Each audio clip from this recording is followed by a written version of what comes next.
Mimir, you never did tell me why Freya spit in your face. Well, she blames me in large measure for her present circumstances, and not totally without reason. It all goes back to the long war between the Aesir and Vanir. Prior to that, wars for the Aesir were easily won, but the Vanir had proved their equal and exacted devastating damage.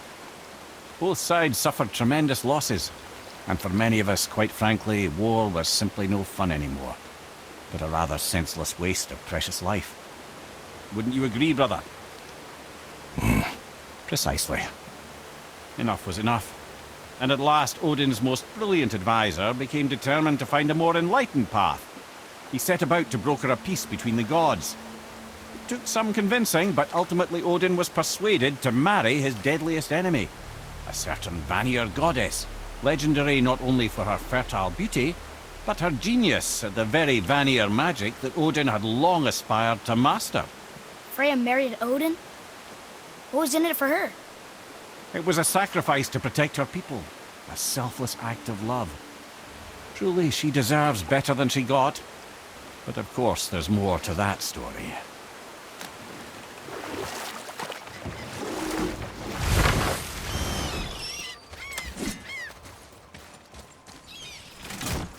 Ulfik, you were taken from this realm too early. You who walks among the living! My beloved Gulvig calls to me. She yearns for peace, yet her remains lie in pieces. I beg of you, make my Gulvig whole again. You want us to collect her bones? Gross. Gulvig's Seidr magic knows no bounds. She can reunite you with those you've lost. Really? How? Boy, I can smell your grief, child.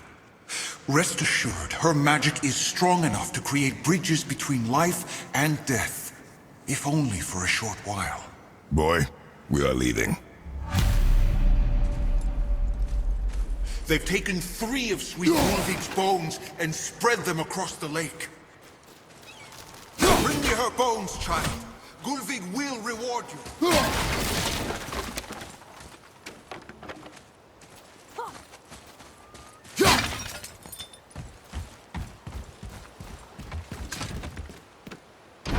Good.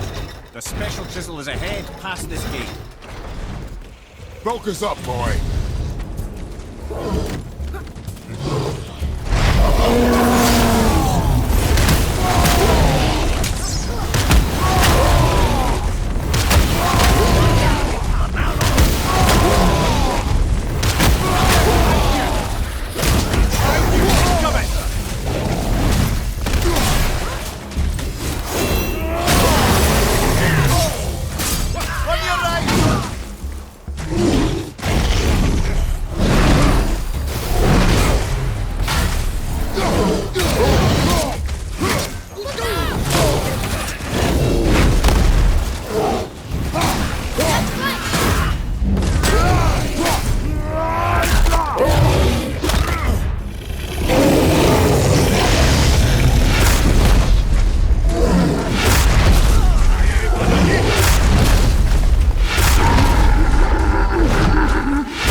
without her spirit.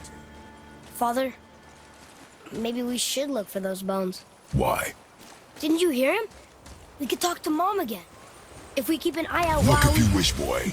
I will not be distracted by this fool's errand.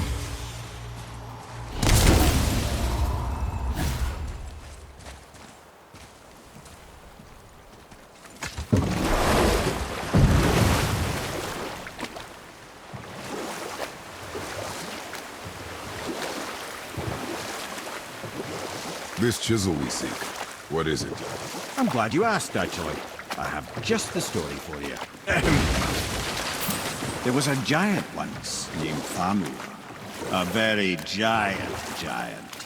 who, despite his mountainous size, was without question the greatest stonemason this world had ever seen. Proud Thamur hoped to one day pass his vast knowledge on to his son. But young Hrimthur had the heart of a warrior.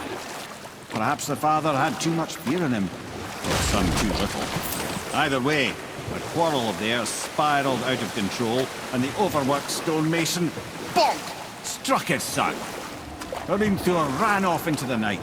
Feeling shame and regret, Thamur chased after his son, but in his emotional state soon found himself wandering Midgard, lost and alone.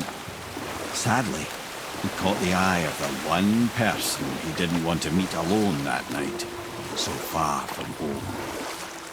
Thor. And what happened next? You'll see.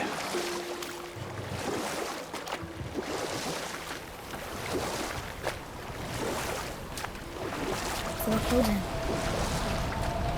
Oh no. You found the village?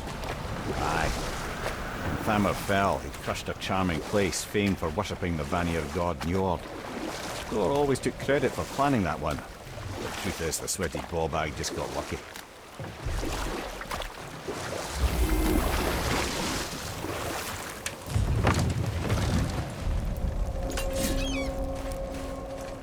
A wolverine! A dangerous beast. We will take